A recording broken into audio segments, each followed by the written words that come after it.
I'm here with Brian Cutter to chat about philosophy of mind, philosophy of religion type stuff, and super grateful for the opportunity. Brian, would you like to take a minute just to introduce yourself and let people know who you are, where you are, and so forth? Yeah, sounds good. So my name is Brian Cutter. I'm an associate professor of philosophy at the University of Notre Dame. Been here since 2016.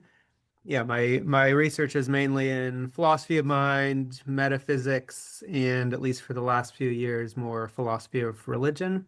But I'm interested in just about every topic in contemporary philosophy.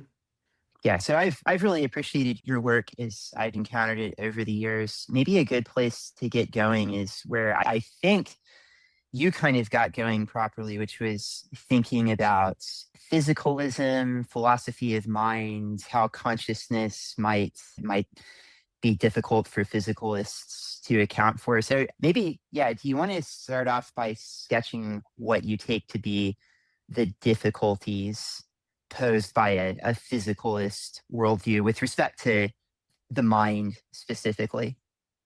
Sure. So I guess there are a few. So maybe the best known or the biggest issue just has to do with phenomenal consciousness and the hard problem of consciousness.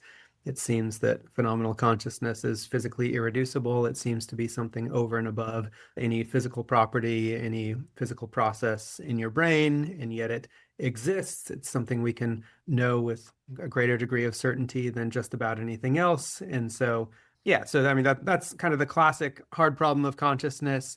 And then there are various, well, related problems and maybe just utterly distinct problems. So a somewhat related problem would just be the problem of intentionality. How is it that our mental states get to be about things in the world? And relatedly, how is it that our mental states get to be associated with truth conditions or satisfaction conditions? There are various kind of naturalistic theories of representation of intentionality. I guess my view is that none of the naturalistic theories are remotely plausible. Not just that they're implausible as like final complete theories, but they just seem to be barking up the wrong tree. Even though they're sketchy and programmatic, they don't even seem to hold promise to be the kind of thing that could be filled out in detail. So you might think of our alleged powers of free agency as a Hmm. feature of the mind, even though free will doesn't it isn't often talked about under the rubric of philosophy of mind. Arguably, it should be. And there's at least a prima facie tension between the idea that we have free will in some ordinary common sense and physicalism about the mind. I mean, one way of bringing out the tension is just the thought that, if physicalism is true, then ultimately you're just a complex assemblage of atoms. What you do is just the logical upshot of each of your microscopic parts doing what they do, which is a matter of following the scripts provided by the laws of physics. And, it's easy to get in the mindset, if that's ultimately what's going on, then I'm not ultimately in charge. It's not ultimately up to me. I'm not ultimately responsible for my choices and my behavior and so forth. So I think there's at least a prima facie tension there. If you think that we have free will, that's arguably going to be in conflict with physicalism. And then I think just certain like specific mental capacities, like our ability to have synthetic a priori knowledge, know moral truths. These are kind of features of the mind. I mean, I think it's pretty undeniable that we do have synthetic a priori knowledge, that we do have moral knowledge, and it's kind of famously difficult to see how that could possibly work under anything remotely like physicalism. So I'm really sympathetic to all of that. Did you used to be a physicalist or naturalist at one point? I mean, I've waffled quite a bit. I mean, my real entrance into philosophy was, starting around high school. I started reading people like Daniel Dennett and a lot of popular physics stuff like Brian Greene and Stephen Hawking, and became just a kind of thorough, like reductive physicalist. Like that was just my worldview. And then one day, the problem of consciousness just kind of occurred to me, and it shattered that view of the world. It's just like, no, consciousness, the self, the I, it doesn't fit in. That can't be explained in terms like bottom up in terms of arrangements of atoms. And so for a while, like at the end of high school, I was basically a Cartesian dualist. I don't know if I knew about Descartes, but I was vaguely aware of dualism as like a philosophical option. And I was a dualist for a while. And then, yeah, I think sometime early in graduate school, I was kind of convinced by causal arguments for physicalism, but then midway through grad school, finally became convinced that physicalism is false, largely through reading David Chalmers and also through the influence of Adam Pouts. So I've been kind of all over the place with respect to physicalism about the mind, but yeah, ever since midway through grad school, I've been a pretty convinced non-physicalist. Yeah, we have that in common because I started out feeling like I needed to be some kind of physicalist. I think it's interesting for me to go back and try to reflect on that period of my life. I should make a project of that at some point because I think my views were just incoherent at the time, right? Like I thought, okay, on the one hand, I have to be a physicalist, but I think I also believed a bunch of stuff relating to like morality and epistemic normativity that was just irreconcilable with physicalism. And I just didn't have a way of making sense of it all. So you moved towards some kind of non-naturalism. I think it's not a secret that you're a theist. Without divulging more than you want to, what was the connection between, if there was one, between moving away from some kind of naturalism broadly construed towards non-naturalism? Did theism drive that, or was that sort of a separate thing, or what was going on there? Yeah, I mean, it was so that took place a few years into graduate school for me. And at least on the intellectual side of things, there were two big factors. One was just, and probably the biggest one was just becoming convinced of the physical irreducibility of consciousness. And then just reflecting that by itself doesn't entail the falsity of metaphysical naturalism in some sense. I mean, people like Yeah, David Chalmers are right. metaphysical naturalists in some sense, but they think that consciousness is this irreducible property. But that kind of middle ground view just didn't really seem stable to me. Like it just Hmm. seemed like the idea that consciousness would exist in a fundamentally purposeless universe just as this kind of add-on, even though like Hmm. consciousness, it's kind of like the basis of all forms of value, or at least many forms of value, the most important kinds of value. It's just like kind of weird that there would just be extra fundamental laws of nature making provision for this key ingredient required in the most valuable things. The universe is fundamentally purposeless. And also, just like the way in which consciousness seems to be linked up to the physical world. I mean, at this point, I hadn't really thought much about psychophysical harmony, but just the idea that, Hmm. like, plausibly, I wasn't really into panpsychism, so plausibly consciousness only arises when you get pretty complex nervous systems, which only occur like in very cosmically rare conditions and probably nowhere for the first few billion years of cosmic history. And it's just very weird that there would be these like fundamental laws of nature just kind of waiting around that apply to nothing at all until billions of Yeah. years after the beginning of the universe, and then they make the lights turn on in these like rare cosmic conditions. That just like did not seem like a sensible way for a fundamentally purposeless world to be set up. So that was one factor. But then the other was, and I think this came largely through the influence of reading David Lewis. So Lewis convinced me that the right philosophical methodology was like Morean, in that you should kind of start with claims that seem really super plausible pre-theoretically, or at least like you should have a very high bar. Yeah. So he has this line Yes. that like a Morean fact is one of those things that we know better than we know the premises of any philosophical argument to the contrary. And the thought is like, if you're going to accept an argument that like, you don't know anything, or that you're not conscious, or that you never choose between options or whatever, if you're going to accept that, you'll accept it for reasons. And those reasons can be put in the form of an argument. Some premise of the argument, or at least the premises taken conjunctively, are not going to be as plausible as the common sense claim that you're trying to reject with that argument. In which case it would just not be rational to reject the common sense claim on the basis of the argument, because just as a matter of logic, you can flip the argument around and make it a reductio for one of those premises. And that's always just going to be the more reasonable thing to do, assuming one of those original premises was less plausible than the common sense claim in the first place. Once I Hmm. kind of internalized that, I started warming to like moral realism Hmm. and the idea that we have free will, and all these things that when I was a naturalist, I was not really friendly to. And from there, moral realism together with these like Sharon Street style evolutionary debunking arguments, it quickly became clear to me that like actually our ability to know basic truths about morality is really mysterious on naturalistic assumptions. And yet like I don't have like reasons in support of naturalism where the premises are more plausible than the idea that you shouldn't torture babies for fun and that we can Yep. do these Right. things. Yeah. And Yeah. they're like, why the hell am I a naturalist? And Right. it started occurring to me that like I've been a naturalist because it's just like the high status thing that like the smart people around me kind of take for granted as their background worldview. I don't have strong reasons to accept it, and I have strong reasons to accept other things that don't really fit well with naturalism. That together with the consciousness stuff made me warm a lot towards theism because it's very clear to me that both of these striking features of the universe, that there's moral facts and moral knowledge and consciousness, kind of fit really nicely with at least traditional theistic worldviews. And so, yeah, that got me into like theism territory. And from there, there was kind of a move to Christianity and then later to Catholicism.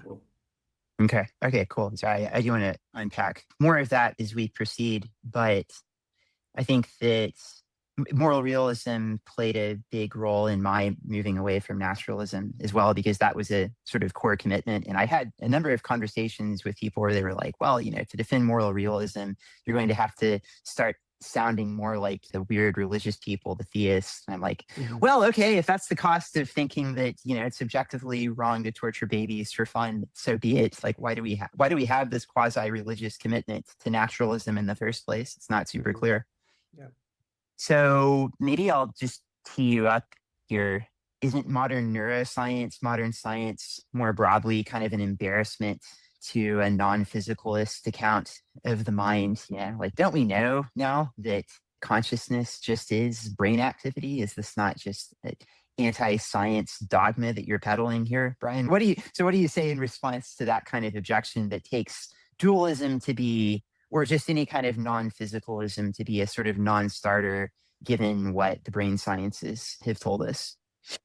Yeah, as you might expect. I'm not really impressed with arguments from brain science Yeah. for, I mean, I guess I don't think they have zero evidential value, but I mean, in one way, I think just learning a lot about the brain and thinking a lot about brain functioning just kind of sharpens the puzzle of consciousness. And you have a lot of people whose just kind of natural theoretical bent is towards reductive materialism. People Hmm. like David Chalmers and Frank Jackson, and who just find consciousness totally bewildering and find themselves forced to believe like consciousness is just this extra irreducible thing. And then there's questions about like, okay, does it actually play a causal role, a non-redundant causal role, such that we should expect eventually to empirically find the kind of causal signature of consciousness? And why haven't we found that given our investigations of the brain? So I mean, there are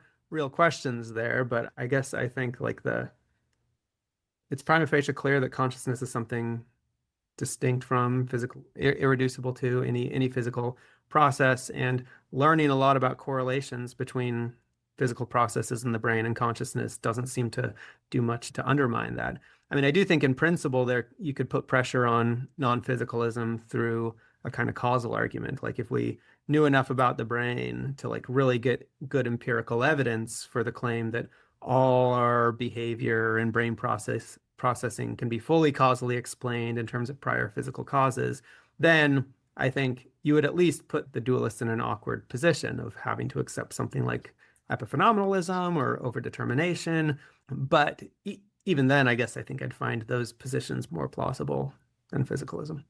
Yeah. It's never really been clear to me dualism predicted some kind looser correlation between brain activity and mental events than we find. This is a line that's sometimes pushed.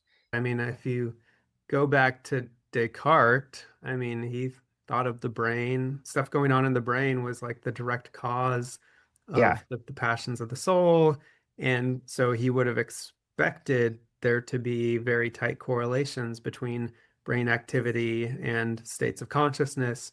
He might have been wrong about like exactly where in the brain those correlations would be most Right. robust, but so there's the pineal gland stuff, but Got that one wrong. Yeah, right. Yeah. the general idea that yeah, I mean, I think his basic picture of the mind-brain connection would predict a very high degree of correlation between what, the conscious states and physical states in both directions. So, he's an interactionist, so he would have thought like certain states of the soul were causally influencing states of the brain, but those causal connections too would enforce a correlation. So it's not clear that he would. I mean, I'm not sure what Descartes' view on this, but Mhm. as far as I can see, like Descartes would have been happy with the idea that there's like a perfect correlation, a kind of one-to-one mapping in principle that could be found. And so I don't know if modern neuroscience has found anything that would have surprised Descartes, at least in terms of the correlational stuff. It just has been the assumption of dualists for a long time that, yeah, eventually so, I mean, think of people like T.H. Huxley, who was an epiphenomenalist back in like the 19th century. Right. And Right. his evidence for thinking that was extremely thin. I mean, he knew that there are these vague correlations, and I think he was aware of some research on like frog brains and things like this, which suggested like neurophysiological explanations of some behavior in animals. And he just extrapolated from there that like, oh, of course, all human physical behavior is ultimately going to be physically explainable by neural firing in the brain. But still, consciousness is this extra thing that's as mysterious as the genie that coming out of Aladdin's lamp. And so we need to posit it as an extra thing. So yeah, I think many dualists have had assumptions that would be totally unsurprised by the progress of neuroscience.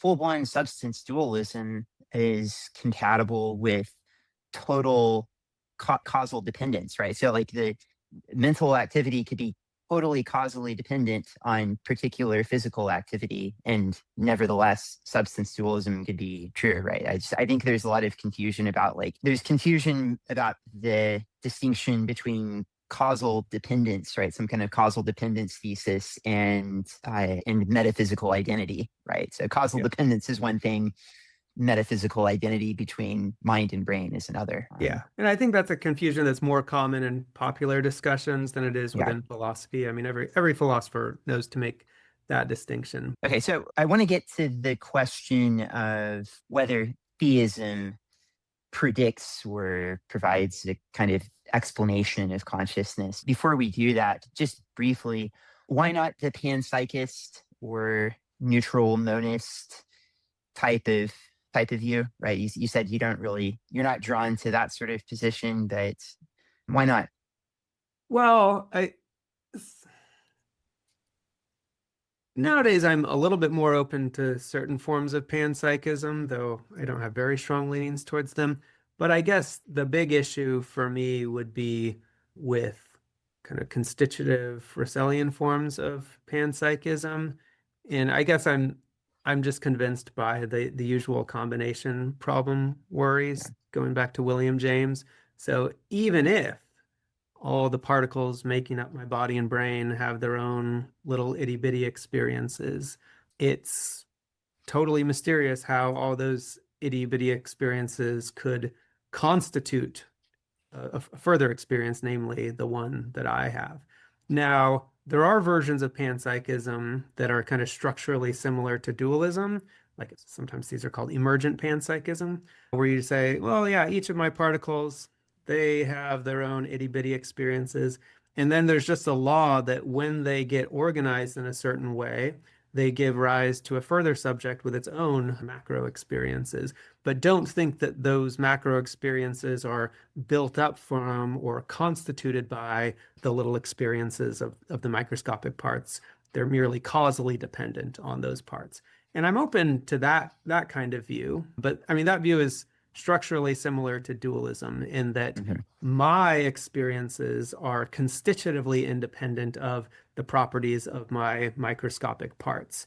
The only difference between, dualism and that is Well, it says that my microscopic parts have experiences, whereas, I could take that or leave that. But the idea that there's a constitutive independence between my experiences and the properties and relations of my microscopic parts, that's going to be preserved between dualism and that particular form of panpsychism. Yeah. Yeah. I also have a worry, I don't know if you might share it, about knowledge of universals for panpsychists, right? So this is an old argument, like, that goes back to the ancients for dualism that's less familiar now. But we have knowledge of some universals, and that's not easily accounted for, I think, on panpsychism, because it's difficult to give a metaphysically robust account of universals that's consistent with panpsychism, because you have to say, well, they're physical in some sense, but they don't really, universals don't seem like they're physical. Do you have any sympathies for that kind of thought? Sorry about that. No worries. Yeah. Yeah. So do you see this as a problem mainly with constitutive forms of panpsychism? Our knowledge of universals, or whatever mental contact we have with universals, it's hard to see how that could be constituted by the multiplicity of buzzing experiences of our microscopic parts. Is that the thought? Yeah, because you'd have to develop a view where there's some kind of causal contact or relation between us and the universals. And if you're thinking, well, like, universals don't really seem like they're going to be physically constituted, and it's not clear how that could work. But the would Like these triangularity. I have knowledge of triangularity, but it's very hard to see how triangularity could be accounted for in physical terms. But if you're a panpsychist, I guess you're going to have to say that they are, or else we have like non-causal knowledge of triangularity, and that seems very strange. Yeah. I mean, this seems very plausible. Offhand, it seems to me a special case of the more general fact that we seem to have certain mental properties that aren't plausibly constituted by the the micro experiences of any collection of subatomic particles. At least it's hard to see how that could work. And so what kinds of mental states of my microscopic parts, when arranged in the right way, could add up to mentally grasping triangularity? That seems puzzling. But at the same time, I think we have a lot of mental properties like that. I mean, in a way, like all my experiences seem like that. Mhm. This is kind of, I mean, put this way, it's just the combination problem. Okay. Yeah. I've got this experience of green right now. It's hard to see how a bunch of particles having their own little experiences and being spatially arranged in certain ways could add up to an experience like this. So consciousness is some evidence for theism. I think you agree, right? Do you want to unpack that thought? Why should the observation that, that there are observations in the first place, right, that there's conscious experience at all, somewhat increase our confidence that theism is true? Yeah. So I think this is probably most straightforward if you're antecedently convinced that consciousness is physically irreducible. So if you're on board with something like a kind of David Chalmers-y view of consciousness, we can come back to how things look if you're not on board. Given that, if the universe is gonna host consciousness at all, then consciousness needs to be within its catalog of fundamental properties. And the universe's catalog of fundamental laws needs to include laws specifically making provision for consciousness, like linking states of consciousness to physical configurations. And it just seems really bizarre to think that a fundamentally purposeless world would be set up that way. I mean, the universe would be simpler if it didn't have these extra fundamental properties and fundamental laws making provision for consciousness.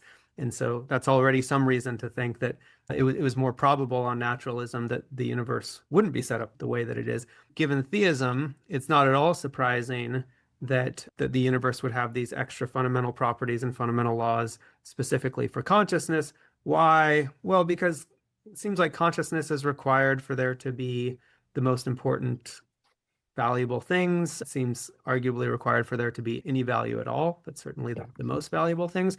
And so utterly unsurprising that a perfect being creating a world would set up the world to include the key ingredient required for significant value.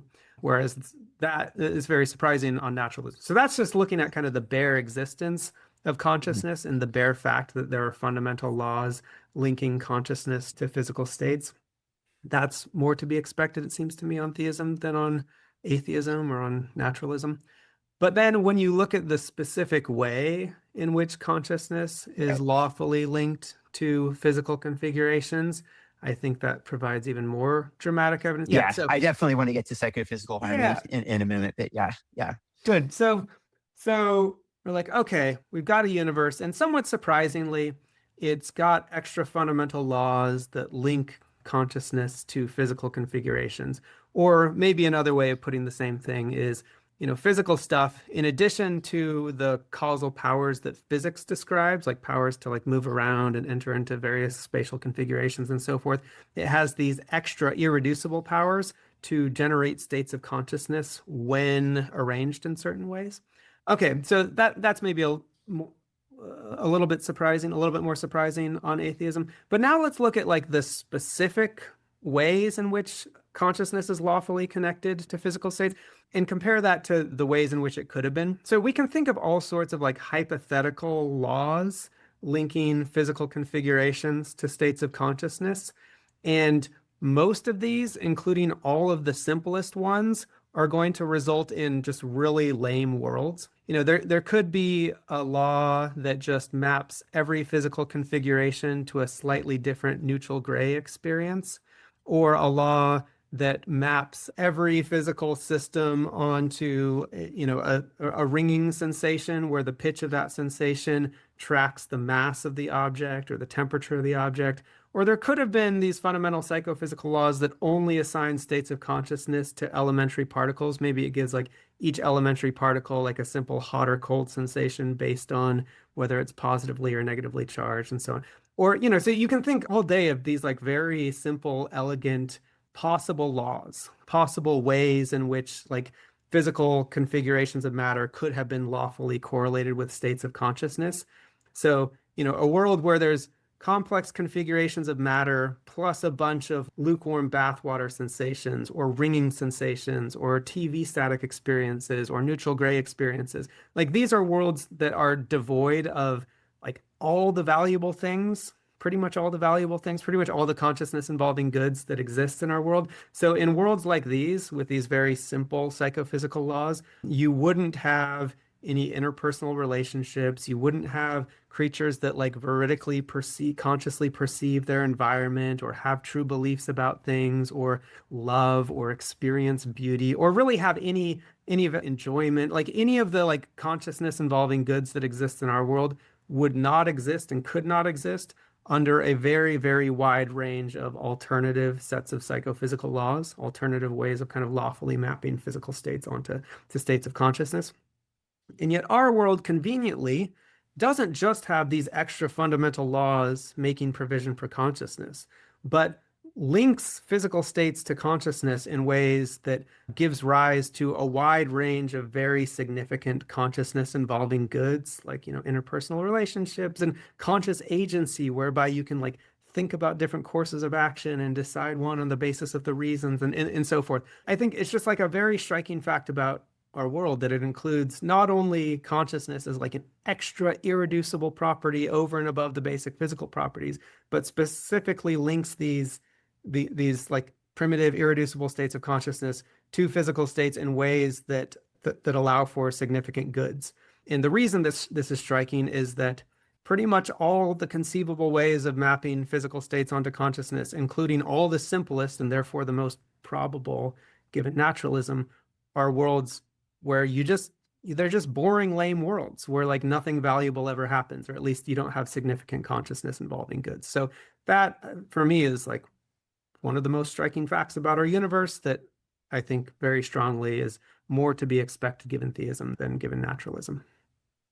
Good. Okay, so to track the thought process here, first, you think when we observe that there's consciousness, that datum alone should increase our confidence that God exists somewhat, because if God exists, then for one thing, God's conscious, right? So there's a probability of one, that there's consciousness given God, right? But then also, because consciousness is valuable, we can expect that God's going to create a world where, or at least some worlds, where there are conscious creatures. So that's kind of like, that's step one. But then step two, we should update our confidence once again, once we observe that we're not merely conscious, but that there's this kind of harmonious relationship between our conscious states and our physical states, which is the phenomenon that you and Dustin Crummett, in your now well-known paper in philosophy of religion circles, called psychophysical harmony. So you think that psychophysical harmony is like this additional and perhaps stronger even line of evidence for God's existence. Is that roughly correct? So that's basically right. There actually, I think the things I've said so far are, we haven't even talked about harmony exactly. Right. Okay. Yeah. Yeah. And not quite. Nowadays, and this isn't really how we set it up in the paper, but nowadays I think it's useful to distinguish two related facts. One is harmony, but then the other, which I've been focused on, is just the fact that the psychophysical laws make provision for a wide range of significant consciousness involving goods. There are significant consciousness involving goods at all. And then you just think through like all the conceivable ways in which like the basic laws could have mapped physical configurations onto states of consciousness. And most of them are just lead to utterly boring, stupid worlds where you've just got like a simple, limited palette of conscious qualities, like different shades of gray or different ringing sensations or different TV static experiences. And then you map some like simple physical magnitude onto these. There's this vast sea of very simple, very elegant, but utterly dull and boring psychophysical regimes. And somehow our universe kind of went out of the way to avoid all those simple, like elegant psychophysical regimes, and instead gave us a much more complicated one that gives rise to like significant consciousness involving goods like agency and perception and things like this. Okay, but then harmony, I think, is like, what do we mean by harmony in general? Harmony is when there's like a striking alignment between two different things.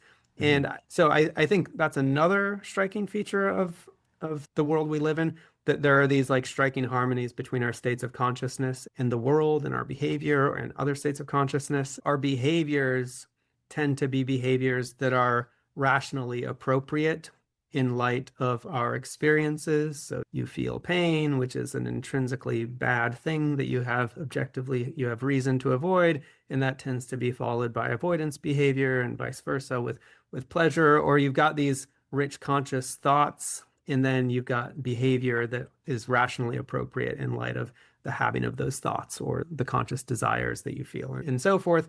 And this too is, I think, like a striking fact, because there could have been psychophysical laws that did not ensure this kind of harmony. If epiphenomenalism is true, I think this is particularly straightforward. The psychophysical laws could have inverted the roles of pleasure and pain so that we feel pain in response to biologically beneficial stimuli and then pursue those stimuli. And then we feel pleasure in response to biologically harmful stimuli, but then avoid those stimuli. So there could have been this mismatch between our experience and our behavior.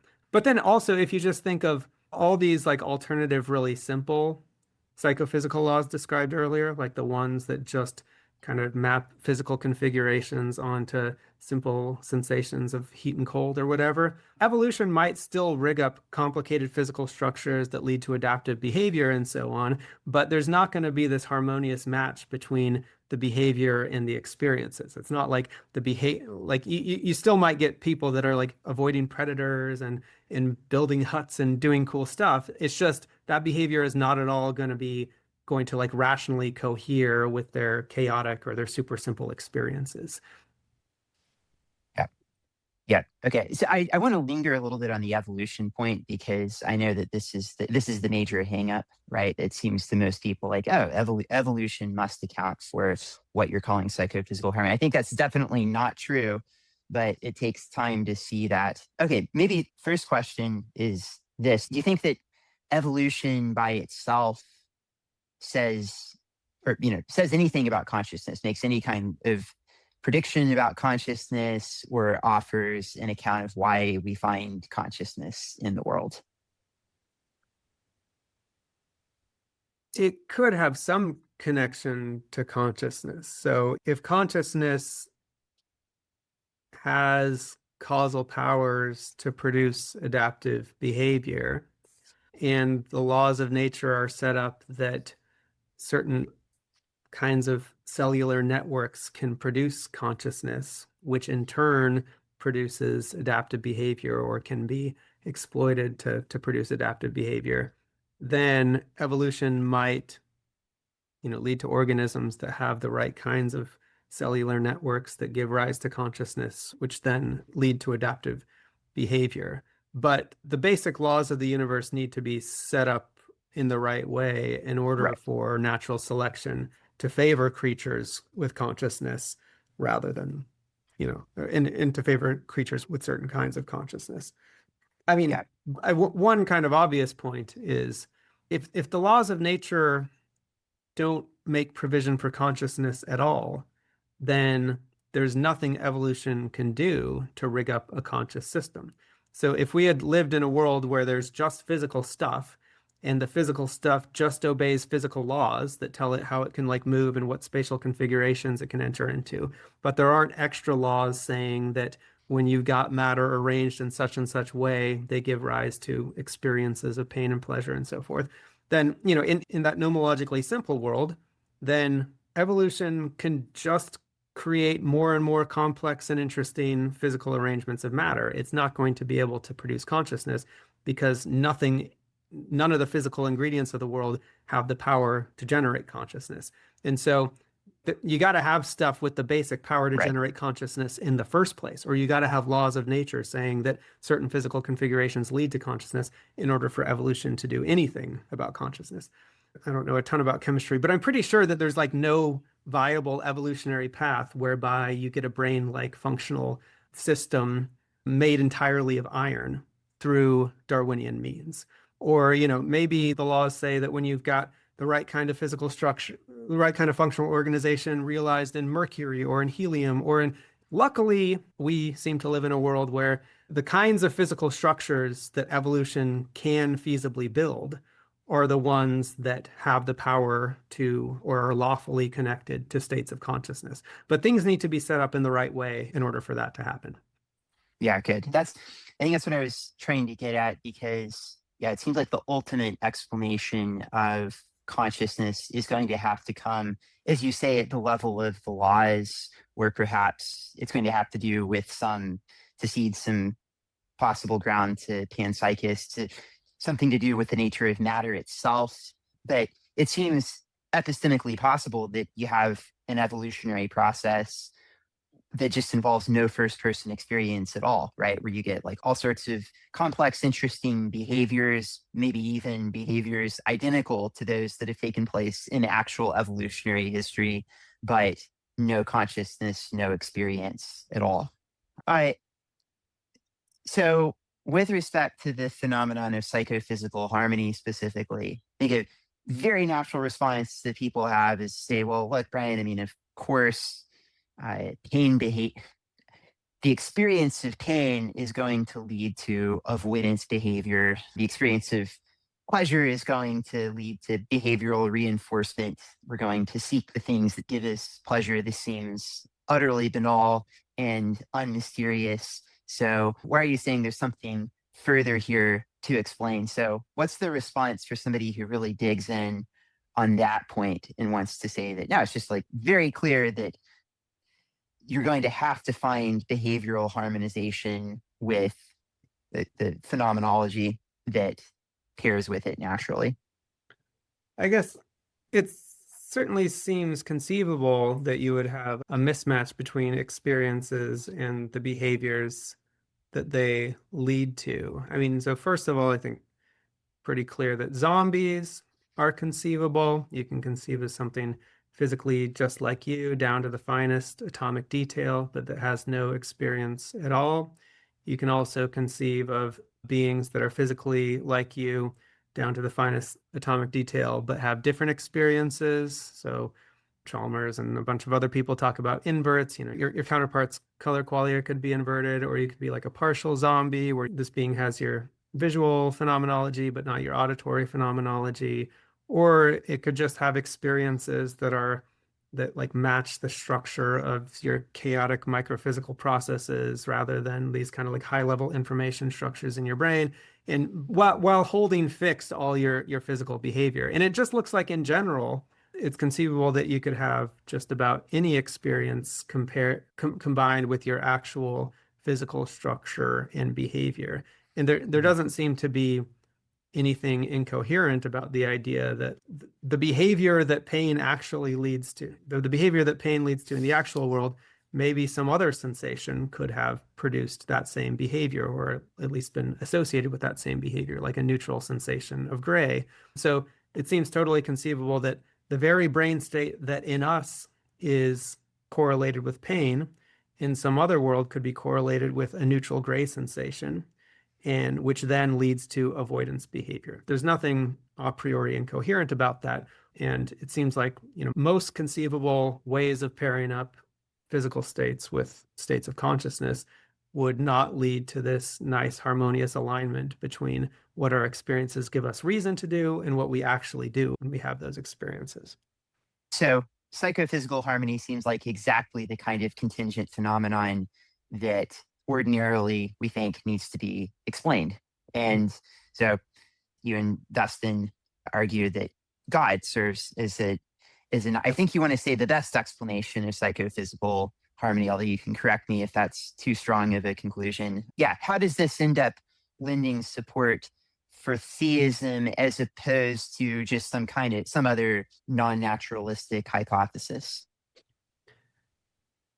So what we say in the paper is, well, just for simplicity, we're going to treat metaphysical naturalism and theism as the only options on the table, where theism is just kind of the omnitheism thing, all good, all powerful, etc. And naturalism is the view that there's nothing beyond or outside the natural world, and moreover, the natural world is fundamentally purposeless. So by definition, we're defining metaphysical naturalism to rule out views like axiarchism and Thomas Nagel's weird teleological Whatever that views is. of nature, Yeah. and things like that. It's just by definition, we're treating naturalism as committed to the fundamental purposelessness of the universe.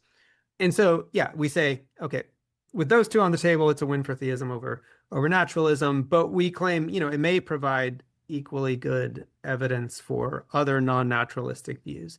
And I think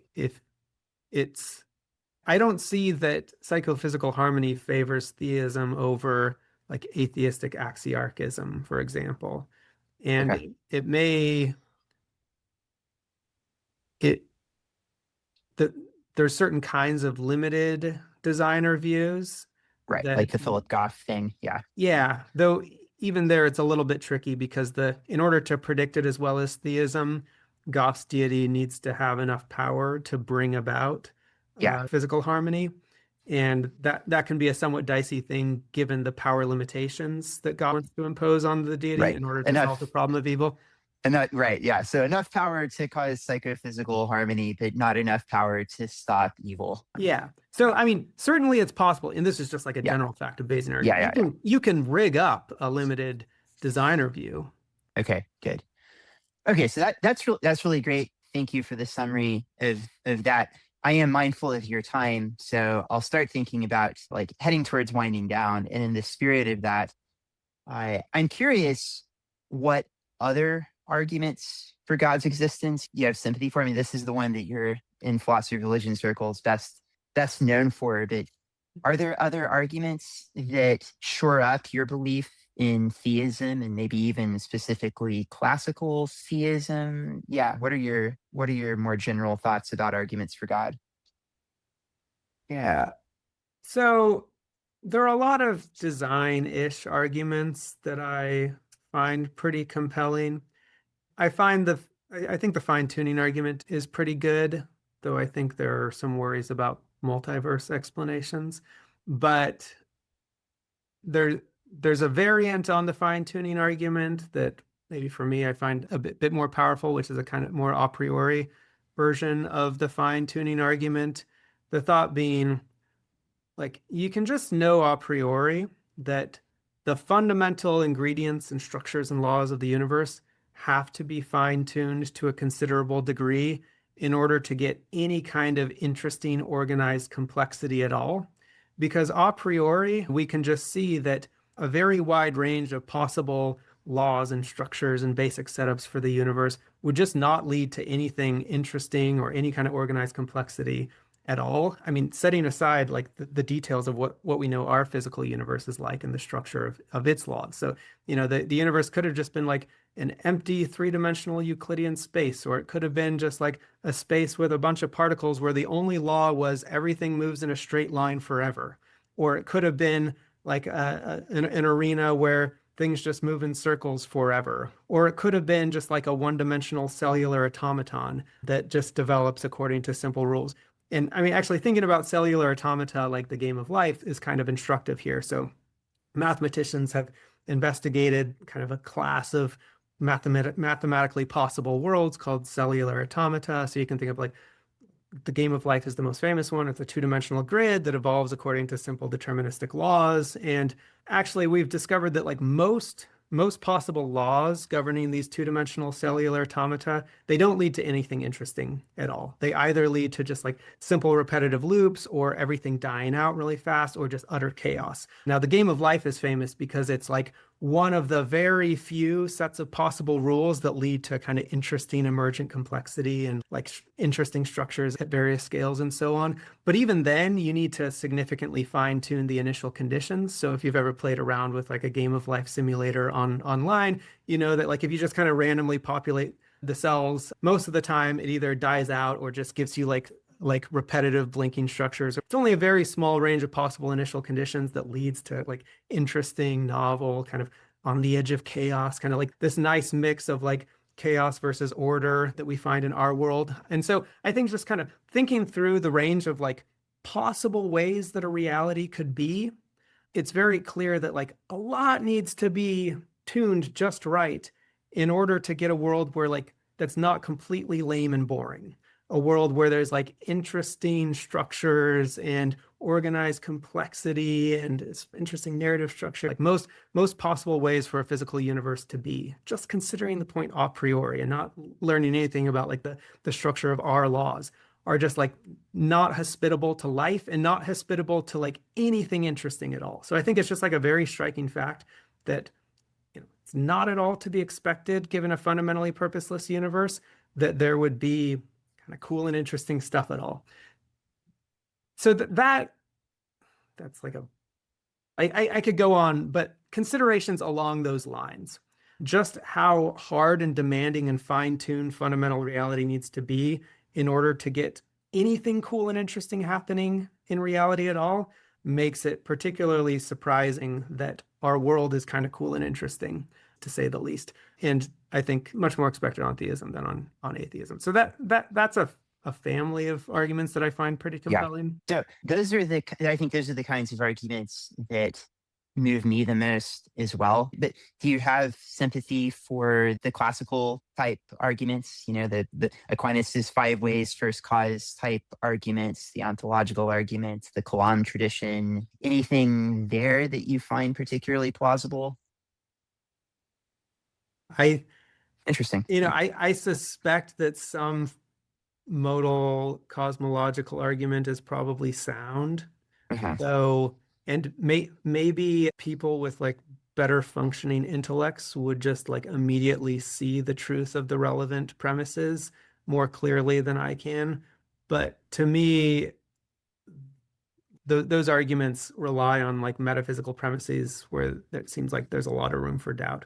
Or, some of these arguments where you need some principle ruling out certain kinds of infinite regresses. And I look at them and I'm like, yeah, I agree that infinite regresses of that kind would be weird, but here we're talking about really deep metaphysical waters and everything you can say about them seems kind of weird. And I don't know how confident I should be about these very abstract metaphysical principles. So I guess my thought is I suspect some of these are sound, but for me, they rely on metaphysical principles that to my darkened intellect are far from self-evident. Do you think that conditional on Catholicism, it's more likely that some of those arguments are not merely sound, but persuasive. And the reason that I ask that is that I guess it seems surprising to me, maybe just given theism generally, but probably specifically given Catholicism, if like all of the strongest arguments for God are really recent arguments that no one knew about before a few decades ago, right? Like, it'd be sort of surprising if it turned out that Scotus and Aquinas and Occam and Anselm were just like very, very confused. I wasn't saying they're confused, though I do think that Anselm's ontological argument is probably confused. Anselm is a great philosopher in general. I'm not a huge fan of that particular argument. But so, yeah, so conditional on Catholicism, I think that seems plausible that some of those arguments are not only sound, but good arguments in the sense that at least some people with properly functioning minds can use them to come to know the truth of theism. But I think people differ in their ability to see the truth of certain metaphysical premises. The reason why that's at least somewhat plausible, given Catholicism, is Vatican I says that we can know with certainty the existence of God through natural reason, right, from created things. Maybe that sets aside the ontological arguments, but certainly like 5 ways would all be in play there, and probably what they had in mind primarily. And so, I mean, one thing about the kinds of like Bayesian abductive arguments that I tend to be more drawn towards is they probably don't establish with certainty the existence of God. Now, maybe you could argue that they establish with kind of like practical or moral certainty. Maybe the notion of certainty involved in Vatican I is not like Cartesian certainty. But, it would be nice, given the statements of Vatican I about natural reason's ability to know the existence of God with certainty, if there were some like non-probabilistic arguments that were good. And so, yeah, conditional on Catholicism, it seems likely that there are such arguments, and that some of the famous ones in the tradition, at least properly understood and spelled out correctly, would be among them. Yeah. Yeah. It's not scientific, so maybe I'm wrong, but it seems like Catholic philosophers tend to actually prefer the medieval style proofs, right? And it seems like the Bayesian type reasoning is, I don't know, more of a Protestant thing. But you're more sympathetic to the latter sort of arguments. And there's a puzzle here that I've been thinking about, right? Which is that, as you say yourself, like according to Vatican I, and I guess other sources, Catholic faith requires certitude. So it doesn't say, you're supposed to think that God is like the best hypothesis, even though those are certainly the terms that I'm the most comfortable thinking in terms of. That's not what's demanded. What's demanded is certainty. So if you have all these arguments that get us to the conclusion that God is the best of the available explanations, you're still coming up short of the kind of certainty that Catholicism requires. And so there's a gap between your natural theology and your commitments related to revealed theology. And I'm just curious if you have reflections on that gap and how to bridge it. Yeah. I mean, one possibility that I'm very open to is just that Reformed epistemology a la Plantinga is correct in broad strokes. Because I do think that if Plantinga's model is correct, that gives us knowledge, not just a good bet that God exists through the proper functioning of the sensus divinitatis. And that model, I think, is consistent with what Vatican I says. I mean, one thing that Plantinga emphasizes is it doesn't need to be like an argument with steps. It can just be like, you see the beauty of the stars, and then your sensus divinitatis kicks in, and it just seems to you, and you trust the seeming that this is the work of God or whatever. And you thereby come to know, because this is just the output of a properly functioning intellectual faculty. So that's a way of like knowing from created things that God exists with the kind of certainty that, I mean, maybe it's not like Cartesian certainty, but it's certainty by ordinary standards. Good enough. Yeah. And so I I don't reject any of that. I mean, I'm very open to Plantinga's style, reformed epistemology, but which he himself, I think, wants to attribute his own epistemological commitments there to Aquinas, I believe, right? He calls this the Aquinas Calvin model. So although Plantinga himself was Protestant, he didn't take this epistemology to be a strictly Protestant one. Yeah, and so I guess I see the Bayesian stuff as more dialectical. It's just like, okay, like obviously the Plantinga stuff is not very effective if you're talking, and planning is basically addressed to people who are like, okay, you're already a theist and you want to know Right. whether you're warranted, and like here's a model of how you could be. But that's pretty worthless if you're talking to someone who's not a theist and they're wondering whether they should be a theist. And here I think the Bayesian stuff at least potentially gets more traction. Now at the end of the day, it's like, well, I've given you 97.3% certainty based on the Bayesian arguments, but Vatican I says you can be certain. So how does that work? Well, then maybe the reformed epistemology story comes in there. But yeah, I mean, the other thing might just be that different humans differ. So this is a claim about what we can know by natural reason. Mm-hmm. But it's not assumed that everyone will, just given the peculiarities of anyone's particular mind, they'll be able to like follow the arguments or reason through it. Yeah. So like it's obvious that modus ponens is valid, but not to everyone, right? Like not to somebody who doesn't have the relevant concepts. And so it might be like that.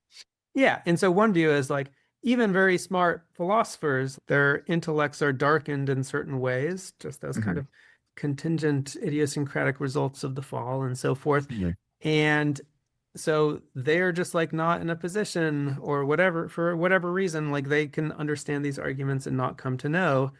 But that's consistent with the idea that like healthy human beings who are not defective in that particular respect can come to know in this way without supernatural aid, which I take it is enough to validate what Vatican I is saying there. Yep. Yeah. Okay. That's really great. And I feel like that's maybe a good place to end, even though I could definitely continue asking you questions. I think maybe in the future I could bug you for a further conversation if you'd be willing about the problem of evil, about which you have some very interesting thoughts, and maybe just like more generally your own case for Catholicism. But that might be a good place to end things for now. Does that sound good to you? Yeah, I'd be happy to talk more some other time. Okay, cool. All right. I'll stop recording then. All right. Sounds good. All right.